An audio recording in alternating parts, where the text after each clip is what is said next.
Pred nami je čas, ko začnemo razmišljati o postavljanju jaslic. Bojan Ožbot iz Volčje Drage se jaslicam začne posvečati že oktobra.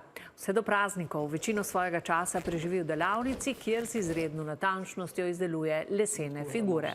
Jaslicam vsako leto doda nove like, tako da bo razstava, ki bo prvič na ogled na božični večer, tudi letos nekaj posebnega. Mateja Polšakčuk.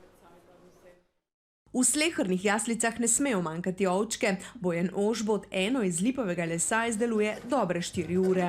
Jaz prvo narišem, vrežem en kvadracik, se narišem ovčku in pol jo obžaham lepo in pol začnem obdelavati in to je končni izdelek. Večje figure mu vzamejo še nekaj ur več, posebej namreč pozoren na detajle in obraz, tako da je v domači delavnici vselej polno zaposlen. Tudi 10 ur, kakšenkrat, odvisno, kolikor je, kolikor volje.